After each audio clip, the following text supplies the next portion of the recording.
Start the stream. Okay. Oh, let me make sure. I can just mute that. Yeah. Dang it.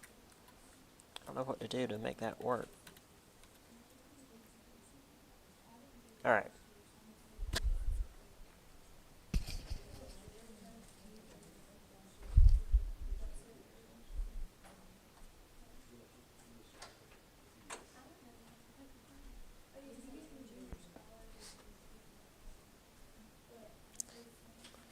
Alright, any questions for y'all before we get started?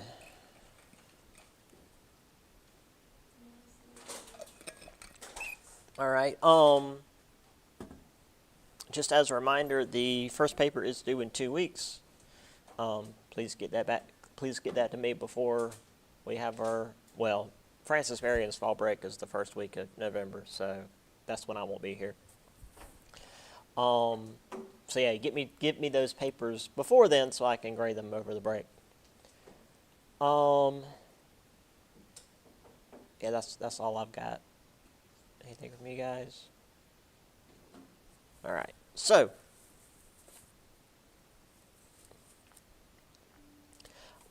we ended here with Britain gaining early victories, cutting off New England and New York from everybody else, taking New York, Fort Lee, and Fort Washington. Excuse me. Forcing the Continental Congress to flee Philadelphia.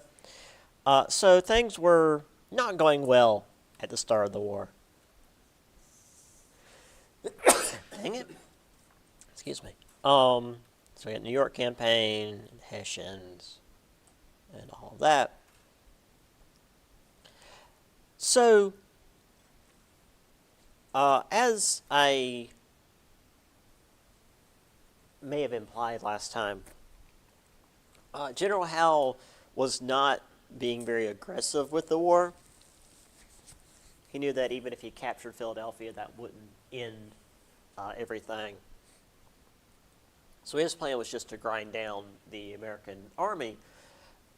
So he did the old European tradition of sitting out the winter, where, it's wintertime, fighting sucks during the winter. So let's all just go back to our forts and hang out for a few months and get ourselves re-equipped and heal up the folks that were injured, which let the Continental Army do the same thing. Oh, sorry about that. Still, though, camping in eastern Pennsylvania was not great. It gets cold up there, and especially where they were, was very snowy. And with an army that barely has uniforms, much less shoes, not a good place to be. However, though, things finally did start going for our troops. He discovered that the Hessian troops are occupying Trenton, New Jersey, right across the Delaware River, which, of course, led to the famous and, I dare say, very nearly catastrophic crossing of the Delaware. I've got an image of that here in just a second to show you just how dangerous that was for these guys. They hit the Hessian troops on Christmas Eve when the Hessians were busy being drunk and not prepared to fight. So not exactly an honorable victory, but a victory nonetheless. They then marched on Princeton, forcing out the British troops there. So by January of the next year, the British had pulled back to New York proper and left New Jersey as a buffer zone, which allowed for the Continental Congress to return to Philadelphia.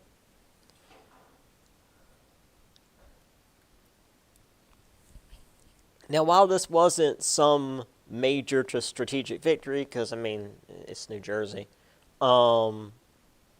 it did at least show that this wasn't going to be an easy war for the British, and, well, the Americans clearly were also going to have to fight with everything they had to have any hope for victory. So this is the famous image of Washington crossing the Delaware, which usually, a lot of times it's just like cut here. You've got Washington and the flag and like the dudes on the boats. But when you pull back a little bit, the river is full of ice. And if you're not really familiar with the physics of that, that is incredibly dangerous. I mean, even like a modern day boat that doesn't have a reinforced hull, you will sink if you try to go across a river like this. That's why these guys have, these poles to try to push the ice floes off before they crush these poor little boats. You've got the guy up here, he's got his foot on the thing. He's leaning out of the boat to push away the ice.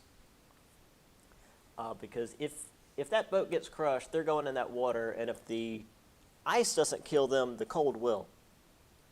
So this very easily could have ended Washington before he really made a name for himself.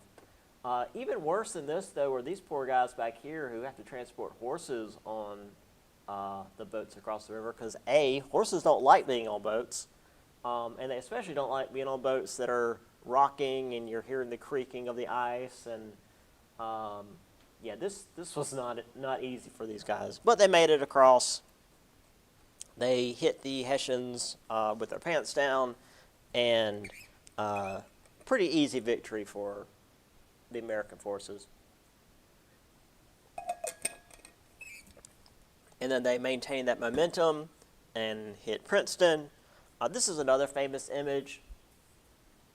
You got Washington here leading the troops, which this is one of the sort of big images where there's a lot going on, and if you take it as like a snapshot, it doesn't really make sense. But paintings like this were meant to just convey multiple things. Like, again, here you have Washington leading his troops. Here you have like the British and the American soldiers fighting. I mean, this dude's horse is getting stabbed, whatever that's about. Dude over here has been shot. You can see they're beyond the cannons now, so they're like overrunning the British lines. It's a whole thing. But again, typically when you see, like especially in videos when they're discussing this sort of stuff, they usually just like cut this part out, and this is the only part you see is Washington like leading his men, and then you see like on the corners other stuff's happening, but this is the part that's always focused on. But as a whole, I like these images because there's always so much happening. I mean, this poor little drummer boy, he's probably not going to live through the battle. That's a hell of a job. So, 1777, following this Patriot victory in New Jersey, the British forces were quickly on the move to try to end things before they got any more out of hand. So Howe had changed his tactics to just try and take Philadelphia and force the Continental armies to surrender. Washington forces were nowhere near big enough or well trained enough to actually stop them, so they could just like hit them, force them to form up a battle line and then retreat to slow them down. General John Burgoyne went to recapture Fort Ticonderoga, which he did by July. And Howe was intended to be the reinforcements for him, because when you take a location, especially an important location like that, you know the enemy is going to try to quickly move and take it back while you're weak from having captured it. So the traditional idea is you take this area and then other people come in and reinforce you, relieve your forces, that sort of thing. However, General Howe was too far south and just continued to make his way to Philadelphia, which he captured in September, but that left Burgoyne up there by himself. Barry St. Ledger, who was also meant to support Burgoyne, was in the middle of New York State, and we'll get to that in a minute. He was working with the native forces under Joseph Brent and his sister Molly, who were both major Mohawk leaders.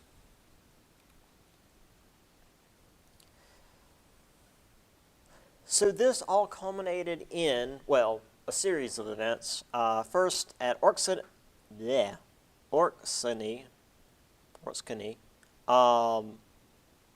German-American farmers led by General Nicholas Herkimer kept the British occupied so that General Arnold managed to get to Fort Stanwix and then pushed the British back. Again, General Benedict Arnold was like a major important player in the war, despite the only thing we remember him for is his betrayal.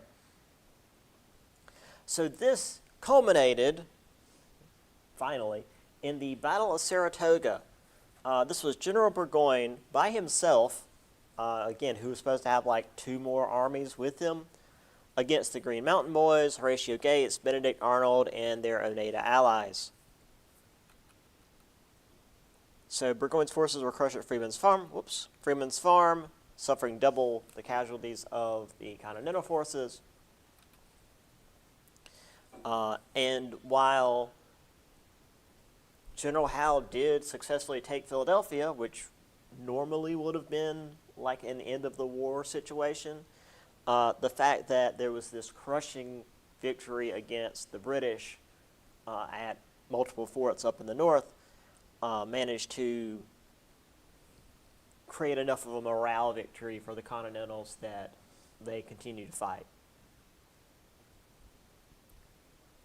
Normally in especially like European wars, if you take the capital of the nation you're fighting against, normally that's it. That's game over because their political structure has been dismantled. At the most, they maybe, in the case of what the Continental Congress did, move to another city, but that's still like a huge morale defeat. However,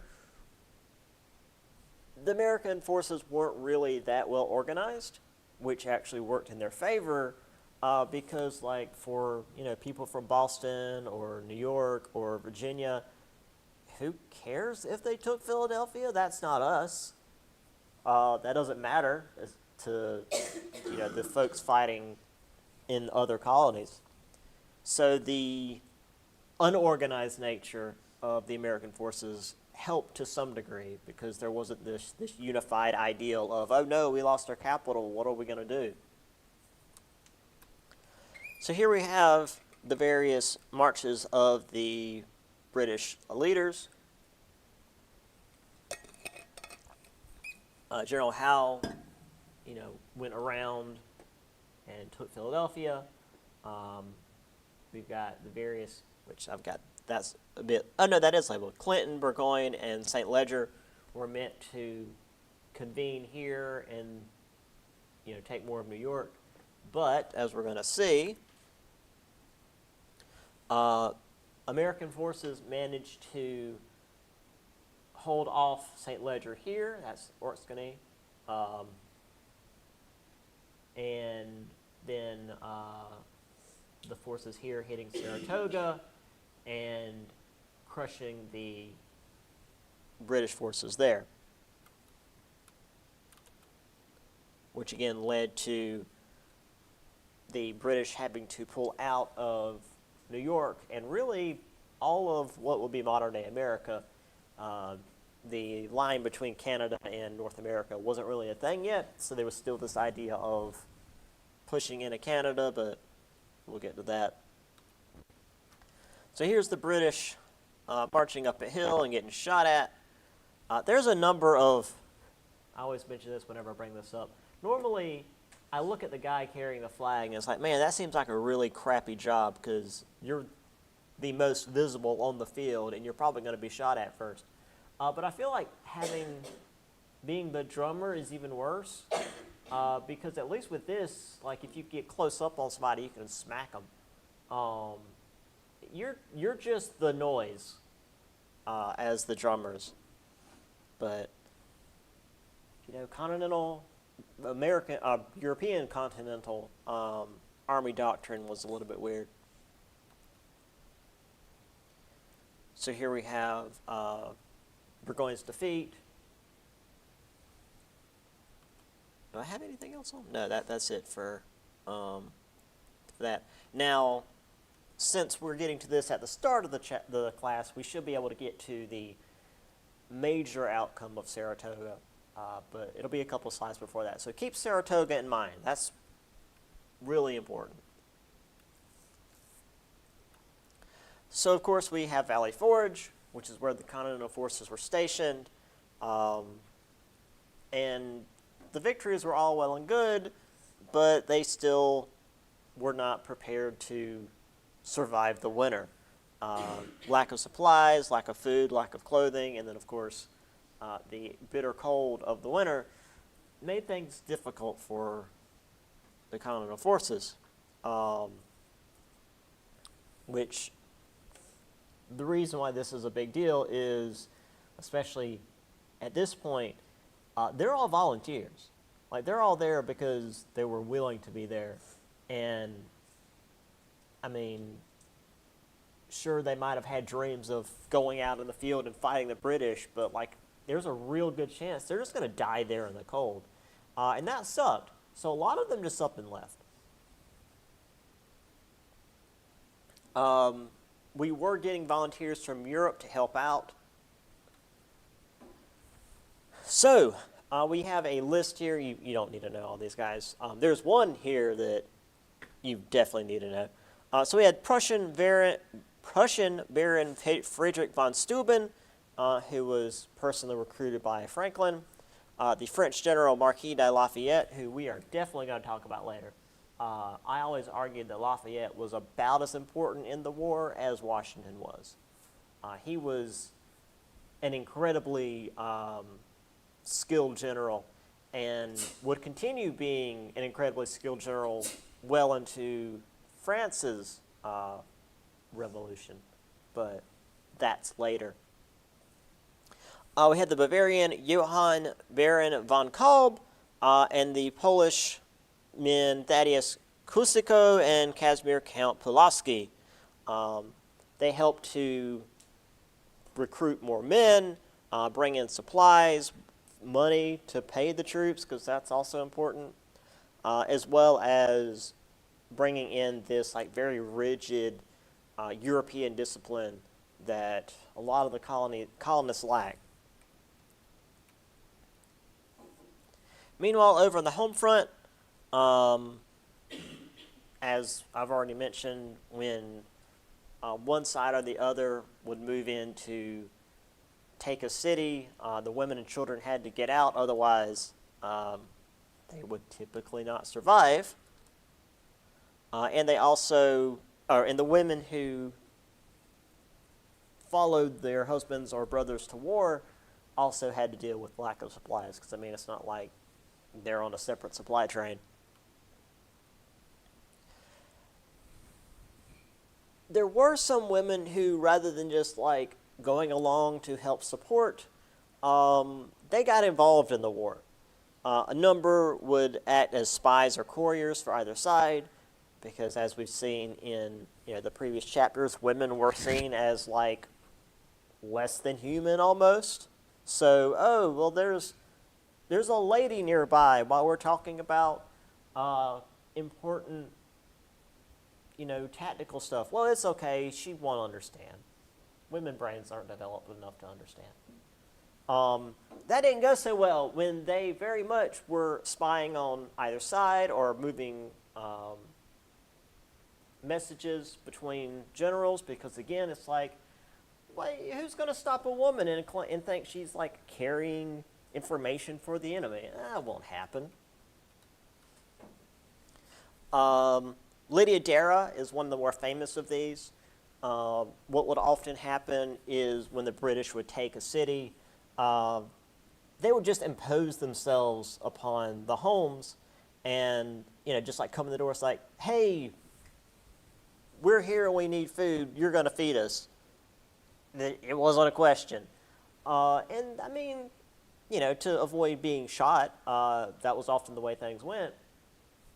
But in the case of Lydia Dara, British officers that were using her house apparently knew where Washington was, or at least knew where he was going to be, and had plans to capture him, or capture or kill him, depending on what happens, because, a battle, you never know where the bullets are going to go. And she was just, in the room, and they didn't think anything about it, because, again, 1700s, they considered women as, not even being aware enough to do anything about it. So the thing was, Lydia Dara had connections. She didn't know Washington personally, but she knew people who knew Washington personally, and was able to get this information to him and keep him from being captured and or killed. So that was a pretty big deal. Nancy Hart Morgan, she did a similar thing to Lydia Dara, where it was like, oh yeah, I'm just a poor colonial woman, and you want to come in and we'll make dinner for you, because apparently that's all we're good for. However, while they were having dinner, she hid their guns, shot 2 of the men, and her neighbors came and helped to hang the rest. So that was a bit more direct. Margaret Corbin, she was one of the Molly pitchers, as they were called, where they would carry water to the front lines for the men fighting, because it's between the muskets and the cannons, it gets really, really hot really, really fast on the front lines of the wars at this time. And men would literally pass out from dehydration and heat exhaustion. So there were women who would carry pitchers of water to the front lines to keep the men from passing out from just that and not even getting shot. However, Margaret Corbin's husband, who was manning the cannons in a battle, was shot and unable to continue fighting.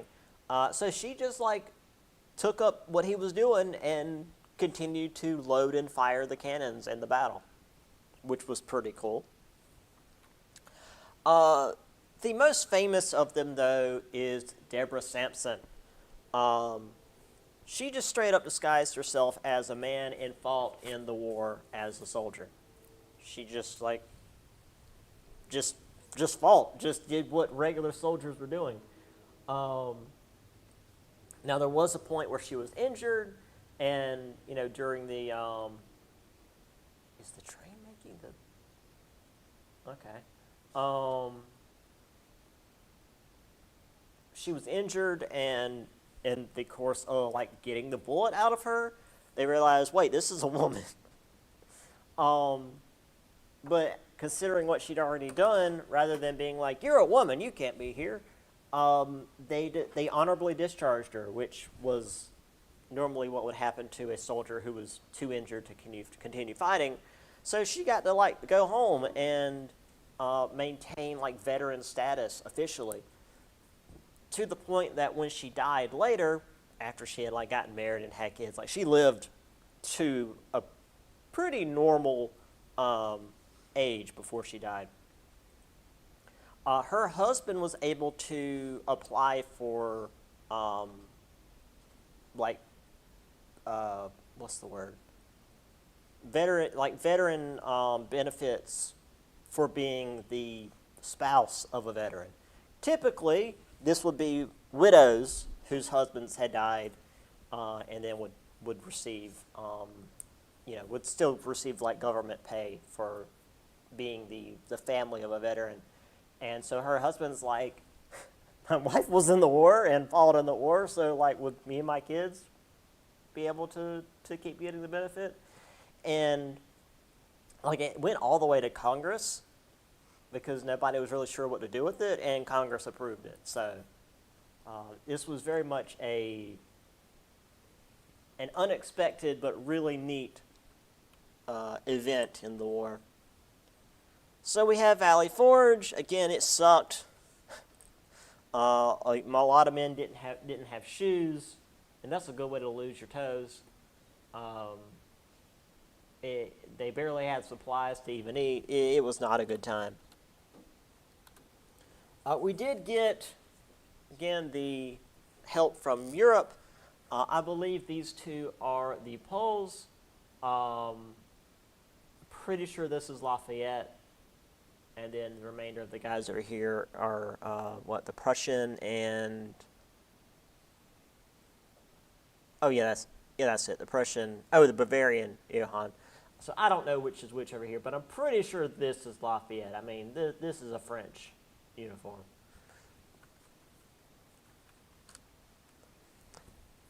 So then we have, Lydia Dara here. Again, the soldiers or the officers just talking about their plans to capture Washington, and she's like, "Oh, I'm just a woman. What do I know?" And then we have Nancy Hart Morgan here, taking care of business.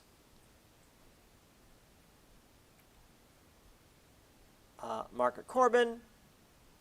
See, her husband took a bullet and was unable to continue doing his job, so she stepped up.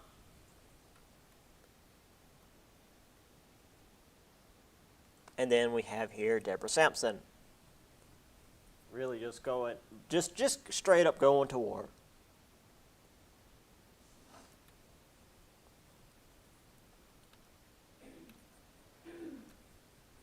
So as we mentioned, the home front was not a great place to be either, because unlike pretty much every other war we fight, excepting, say, the Civil War, I guess the War of 1812, the home front wasn't like hundreds, if not thousands of miles away from the actual war. So when it came to lack of supplies, the people living in the cities, in the towns, in the farms off to the side, were very much out of supplies as well. Women working on farms had to learn how to grow enough food to survive. Many families just had to scavenge or loot to survive. They had to go in and take stuff from cities that had been abandoned, or stores that had been destroyed.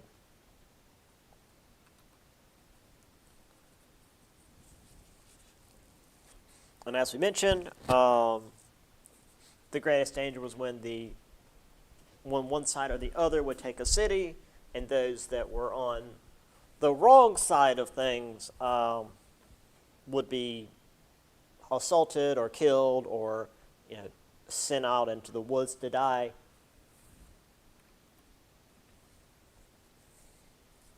And as things got worse, many women would join together in these mutual aid societies, where they would, a bit similar to what we had with the various farms working together, where one family would grow, say, wheat, and another family would raise a bunch of chickens, and they would just work together to survive.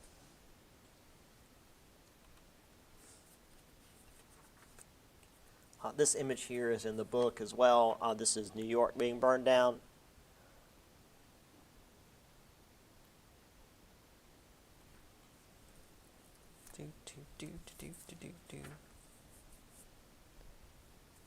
Wait. Oh, yeah, okay. Now, the next section deals with the governance of the colonies. Articles of Confederation was drafted in 1777 and sent to the various states for approval. I can't find it in the book. I don't remember where it was, but apparently the Articles of Confederation had actually been created back in 74, I think, mostly by Ben Franklin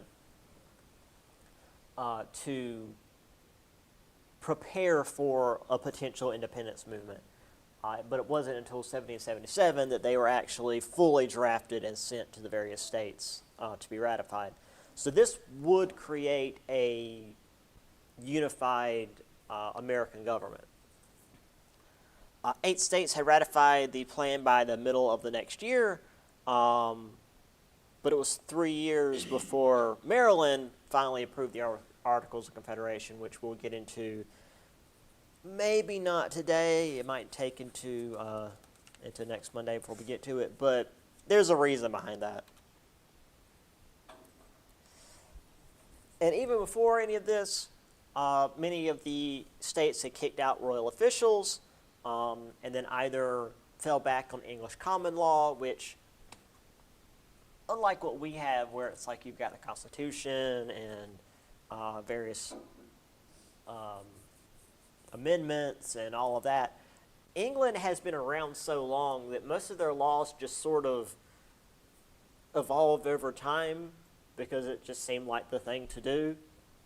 Because like their stuff goes back to, 1066 for the creation of England, but before that, the Anglo-Saxons and all of that. So the idea of common law is just sort of an unwritten series of rules and laws that everybody just kind of understood to be the way things were. Some did create their own constitutions, though, just straight up, put in writing what they were going to be about. And these constitutions were very specific in how they dealt with centralized authority. Pennsylvania, for example, enhanced the power of the voters in the legislature while very much limiting the executive branch, which was a common thing. And we're also going to see, once we talk about the Articles of Confederation in greater detail after the test, that was how the Articles of Confederation were written. Just the federal government had very little power. Virginia had a Bill of Rights that a lot of states copied because it's not a copyright issue when we're dealing with creating our constitutions. Freedom of the press, free elections, trial by peers, militias being formed. Other states expanded this to include freedom of speech, freedom to bear arms, equal protection by laws. So a lot of these ideas that we would see later put into the Constitution and the Bill of Rights that were created kind of independently by the states, which again, the next chapter is just like the political creation of America. So we're going to talk about the Articles of Confederation and that evolving into the Constitution and then the Bill of Rights and all of that. New Jersey was an interesting outlier in that any inhabitants who met proper quality qualifications could vote. There was no language in their constitution that was specific for men and also white men, which meant that some single or widowed women who had access to land, as well as free blacks who had access to land, could vote. Now, this was not voting on a national level. This was local and state elections, but it was a much higher degree of the ability to vote than any other state, and really until like the early 1900s, the nation at all.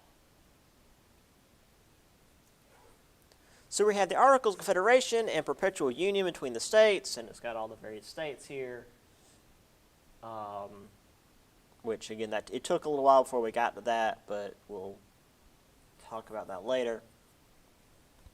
Speaking of things that, especially the Founding Fathers, were just like, we'll talk about this later. Slavery. And of course, the various states had different viewpoints on how they would do that. Vermont abolished slavery from the start. In its constitution in 1777, they were just like, yeah, but no slavery in Vermont, which, it's Vermont. Like, what are they even doing up there? They didn't have plantations. There were maybe some domestic slaves, I should say, that were freed with this, but it was not at all the economy in Vermont. Pennsylvania did a gradual abolition. Slaves born after 1780 could be freed once they reached 28. Most of the northern states did this gradual abolition of, like, after a certain year, any slaves that were born before that or after that will be freed after a certain amount of time, and then after everybody was freed, there just wouldn't be slavery anymore. So rather than freeing the ones that were already there, it was like, okay, we're going to gradually phase this out. Massachusetts was another different case. Two slaves sued for their freedom because they felt like, what was the actual thing here?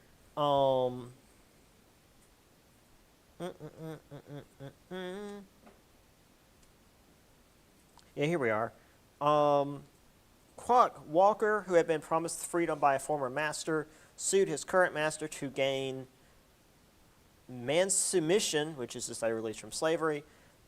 Another slave, Mumbet, who later renamed herself Elizabeth Freeman, had a similar case, and let's see, was the widow of an enslaved, was the widow of a revolutionary soldier. Her case was, despite a little bit after the other guys, it was pushed through court more quickly, and she won her case, which made a legal precedent that slavery was incompatible with Massachusetts' constitution. So they're just like, okay, well, no slavery in Massachusetts, I guess. Obviously, no state south of Pennsylvania made any move to abolish slavery because that was the entire economy down here. But when it comes to numbers, 400,000 of the 450,000 slaves in America were in the South. So again, obviously, like all this abolition stuff happening in the North, while freeing 50,000 people from slavery is a pretty big deal, most of them are in an area that would never consider it. And, well, we'll get to that maybe by the end of the semester. As we've mentioned, the British were offering freedom to any slaves who fought for them, which meant that the Southern slave owners did their best to keep their slaves from getting any kind of freedom, which is to say, like, a lot of times they'd be allowed to go between plantations and do like little side jobs and be more than like in a prison camp. But during this war in particular, the plantations very much became prison camps because they didn't want the slaves to be able to get away and get to the British.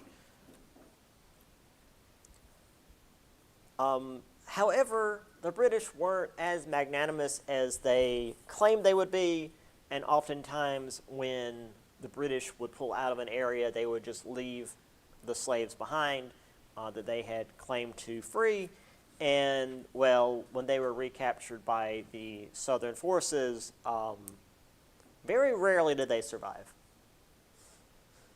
However, we did have folks like Lord Dunmore in Virginia and General Sir Henry Clinton that were a bit more true to their word, and when they did have to retreat from areas or move elsewhere, they would pack up the folks that had joined them and bring them along as well.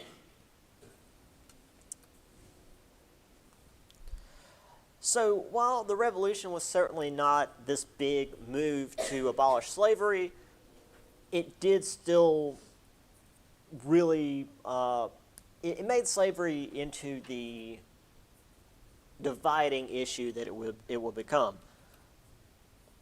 In the North, there were large free black communities because, again, most of them were freed, if not right away, at least over time, particularly in seaport cities.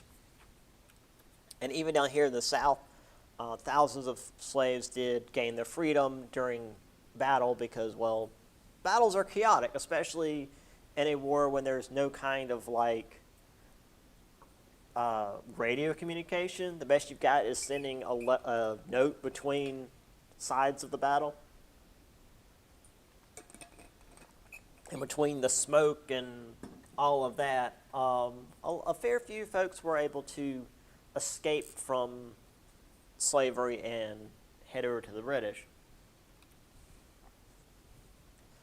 But regardless of all of this, the end result was that the Continental Congress didn't feel like slavery was a significant issue enough to actually put into the Constitution.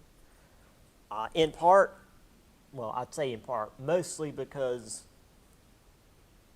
their biggest goal was to get all the colonies to work together, and if they were trying to get rid of an economic institution that half of the states used and relied on, it wouldn't work out.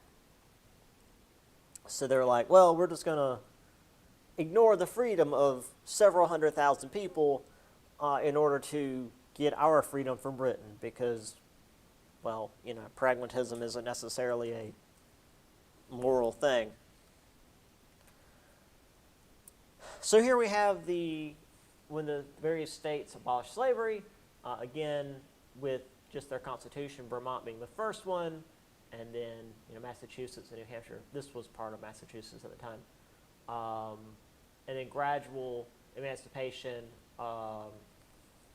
in the other northern states, and well, we'll get to this much later. 1787. That's after this war. Meanwhile, of course, down in the South, it was just none whatsoever.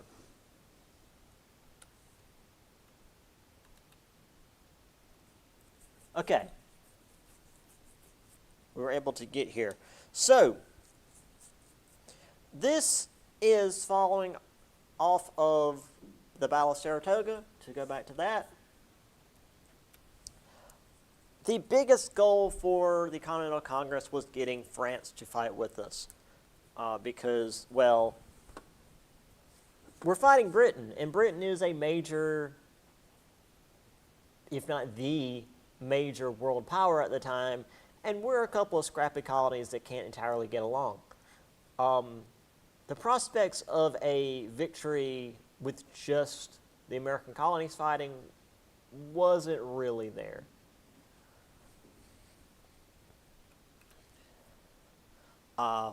France, however, a powerful financial and military power. Also, France and England have hated each other since, again, 1066. At this point, 700 years they've hated each other? It was pretty easy to get France to help out with anybody who was opposing the British. France and Ireland, for example, have a really close relationship over the years because, well, the Irish have hated the French have hated the English since the English existed, and the French as well. So in the many, many uprisings in Ireland, which was like every 30 years for something like 500 years, usually the weapons that they were using were of French make. Like the French would at least supply them weapons. And for France, defeating England in this war would be a good thing.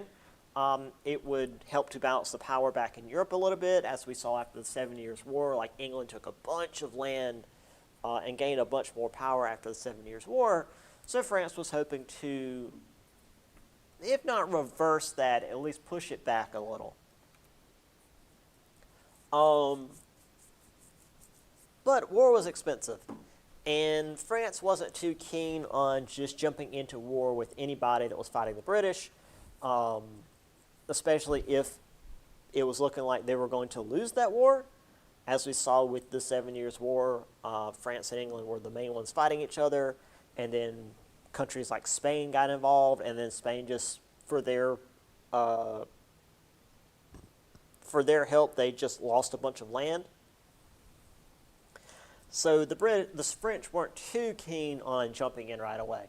But they were keen on just like sending supplies to the American forces to make things harder for the British because, like I said, you can go to France and just be like, hey, we're fighting the British. The French are like, oh, well, that's neat. Here's like 1,500 guns and powder.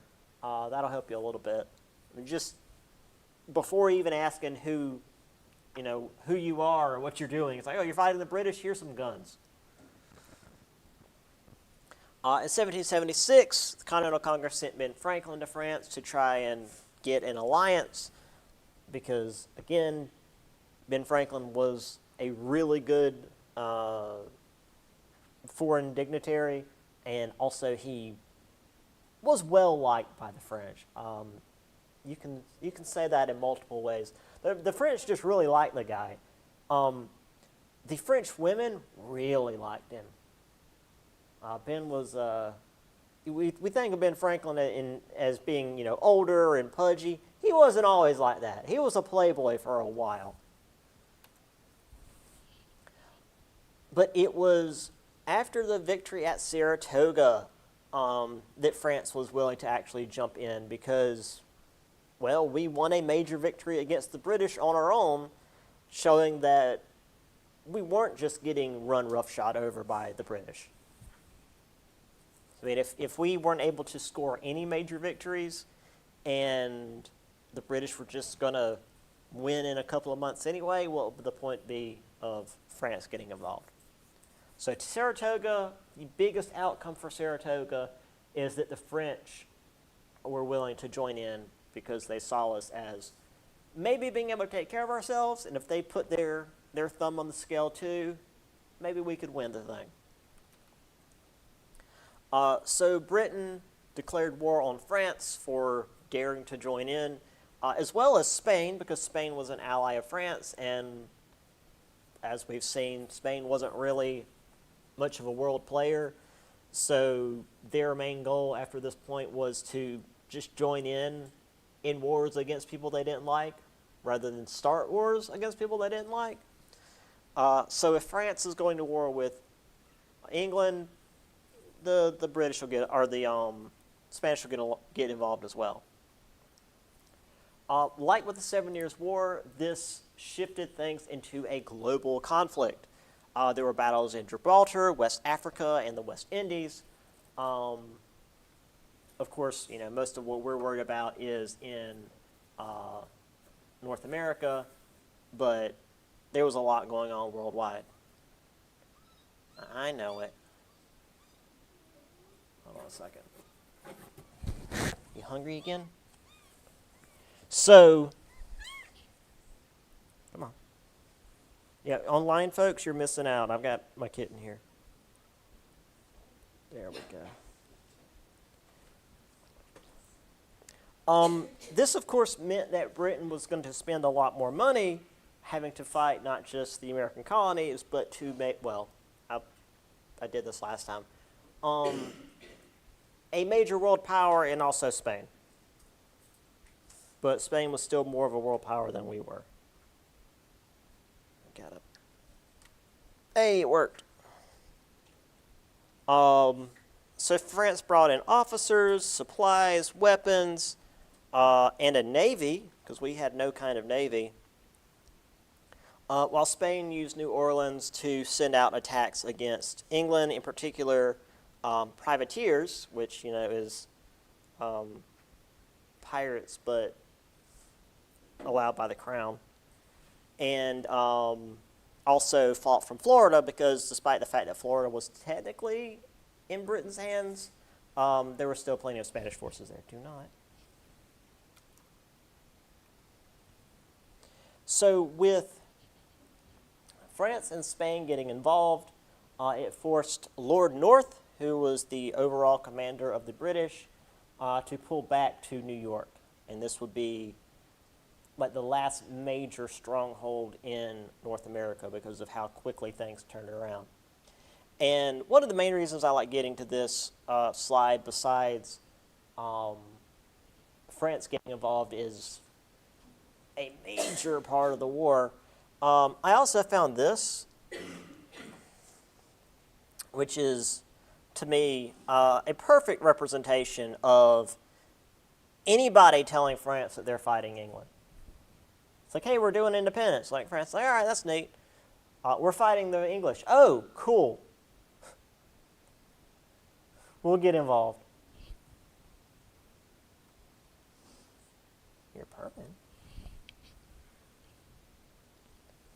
All right.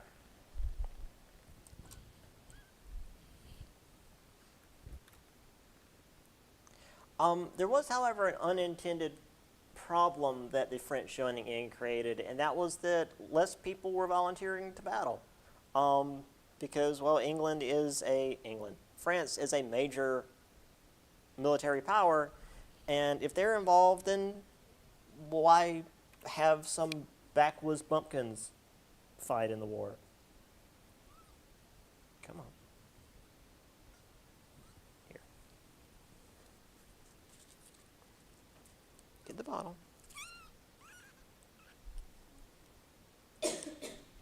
Perfect. Also, things were going not so great for any American soldiers who were captured by the British because the British prisoner of war camps were awful. Now, again, this is the 1700s, so like any prison was awful. But in particular, the British used prisoner ships, which I mentioned back when we were talking about, sending debtor prisoners here to America. You were very likely to die of disease in those prison ships. In fact, between 8,000 and 11,500 American soldiers died in prison, in British prisons, which was more than who actually were killed in conflict. Do you mind? I know it. Okay. Take the ball. She is hungry. All right. Continental Congress couldn't do much to raise money. Technically, they were not a national power yet, so they couldn't tax the various colonies, which even after the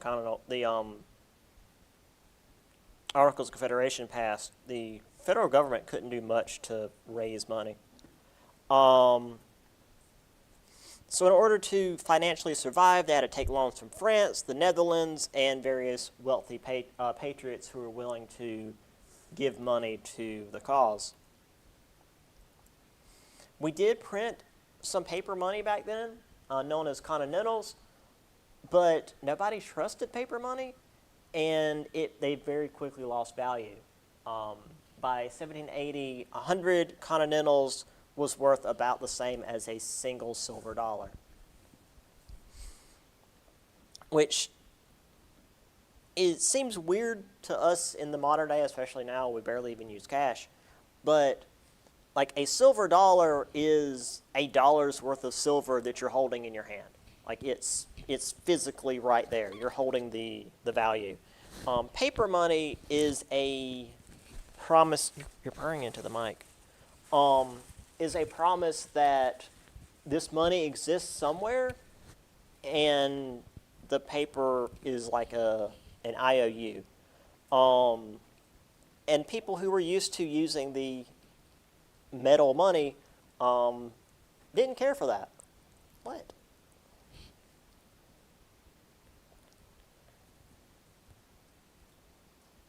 In fact, during my grad school days, I was doing research for one of my professors on this era and like how they responded to paper money.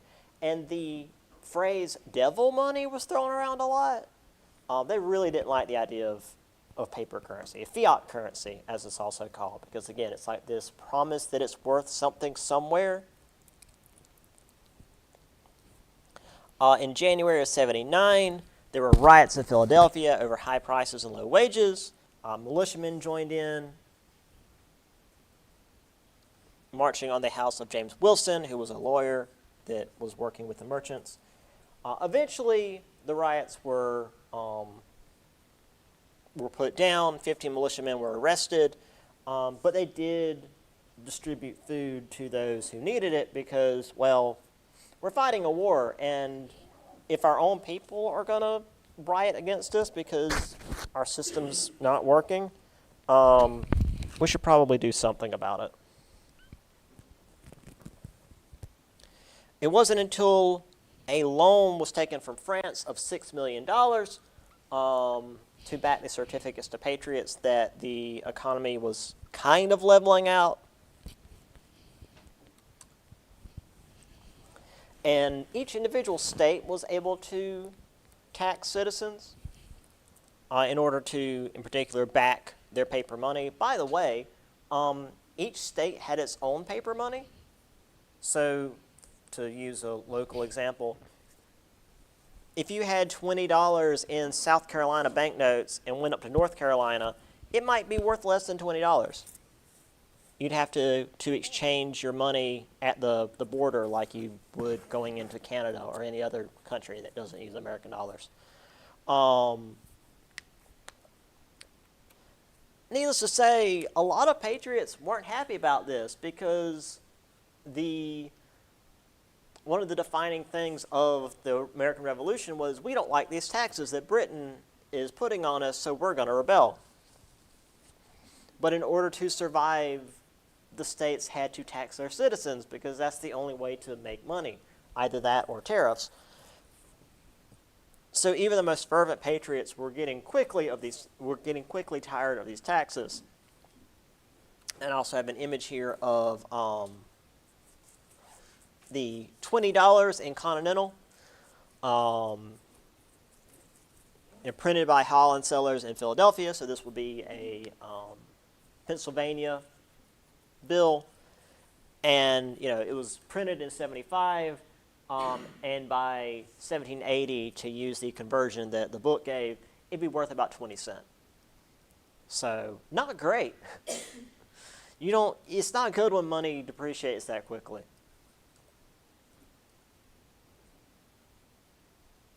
Here we have the riots in Philadelphia. This is another one of those images where there's a lot going on. You've got the dude up here getting shanked. Where's my mouse? The dude up here getting shanked. The guy back here is got a light post he's pulled out of the ground and he's beating people with. I don't know what's going on here. There's folks just brawling in the street, including a woman here. And in the background, I don't know how many of y'all can tell what's happening here. Because there's two major things that's going on here. Yes, this is a chamber pot. And before indoor plumbing, you had to poop in a pot and then typically dump it out the window. The streets were gross. Can you tell what's happening here, though? Just ignoring that. But why is he pulling her out of a window with a waiting carriage nearby?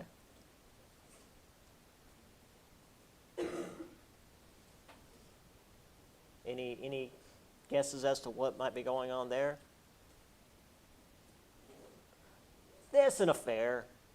She's sneaking out to go screw this dude.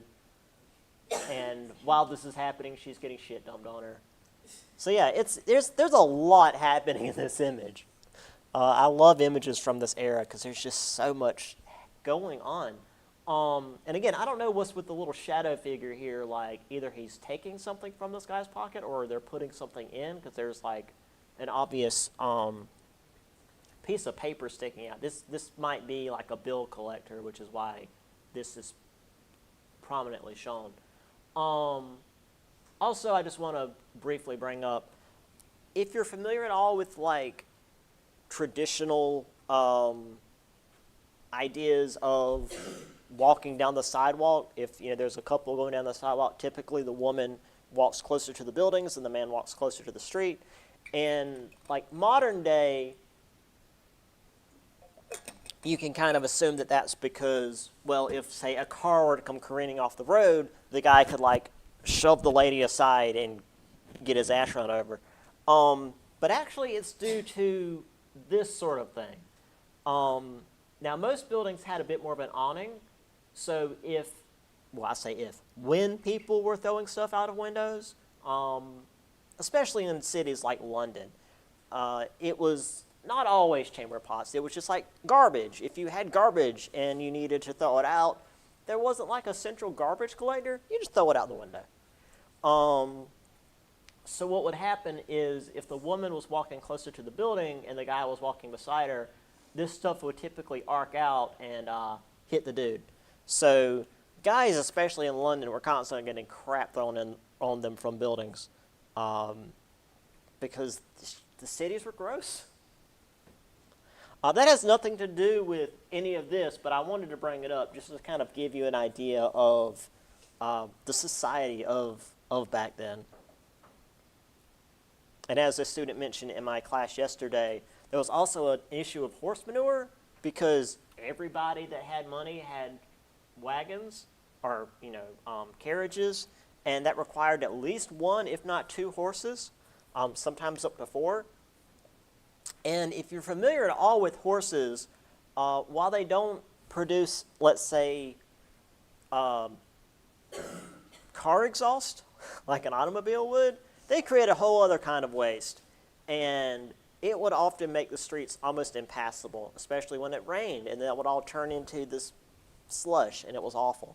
We'll actually get into that when we talk about cities later, which may not be this semester. It might be next semester we talk about like the cities, because like we start in the mid 1800s in the spring, and they were still very much using horses. But anyway, something else that was going on with Continental Congress were the native lands. So they wanted to settle the claims of land in the West and also try to build relations with the natives. But it's difficult to say, hey, we're taking your land, also let's be friends.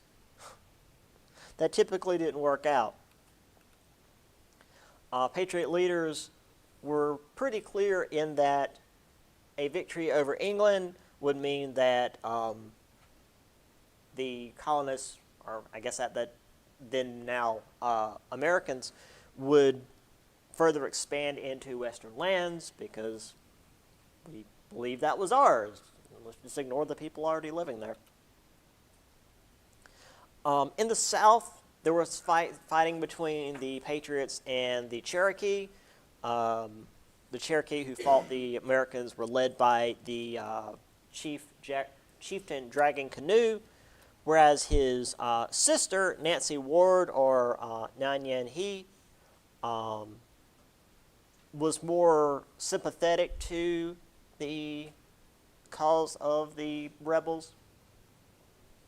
So there was a split among the Cherokee, at the least, over whether they would fight against the Americans, or I don't know if Nancy Ward was fighting with the Americans, or at least just like not fighting them.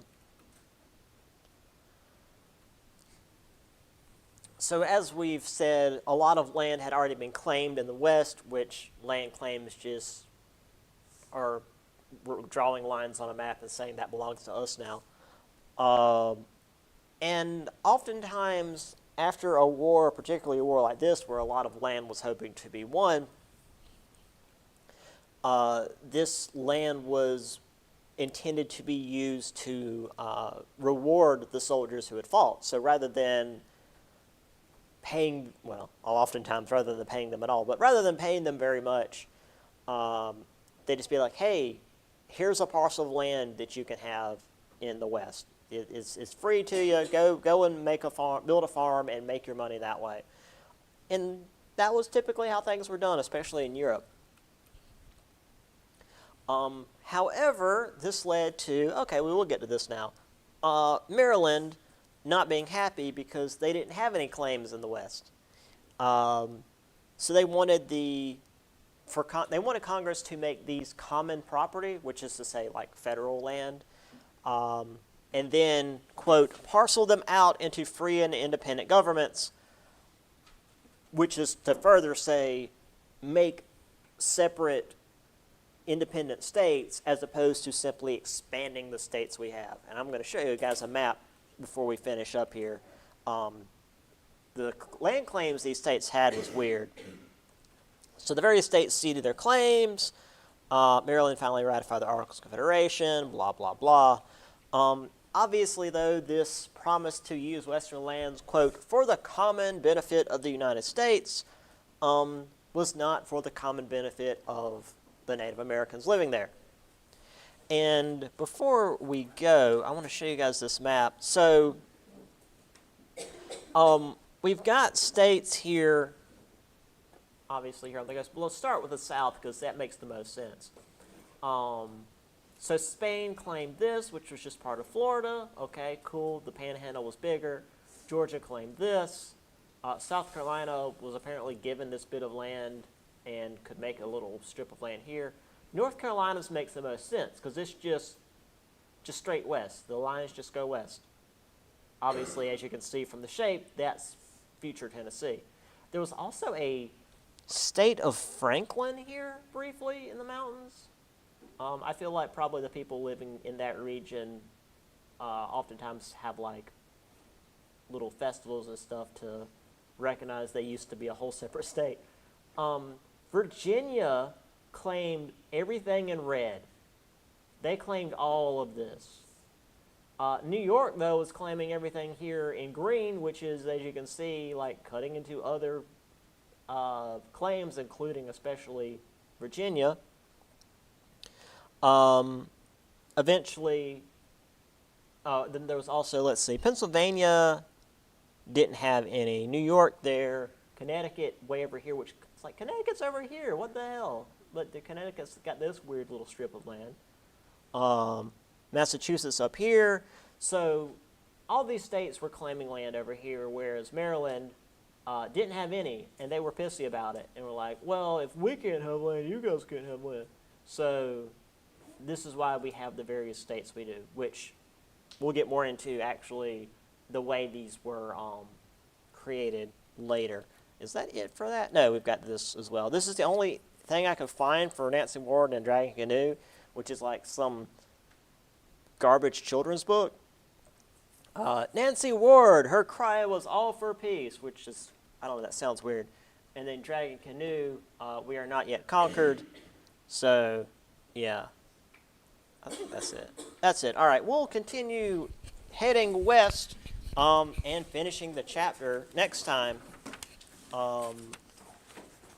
Depends on how quick we get done. We might review on Monday, or we might save it for Wednesday. We'll see what happens.